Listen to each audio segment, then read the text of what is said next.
This is a better melon. Yan. Ampalaya in the Filipino called ampalaya. In English, better melon. Yan. Okay.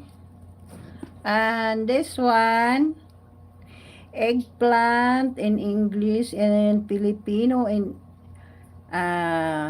talong. Yan, talong. Ayan. Talong.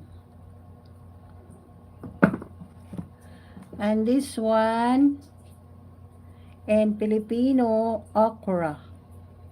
Okra. In English, lady's finger. O, diba? Lady's finger yan, guys. And this one, Filipino, squash. Squash.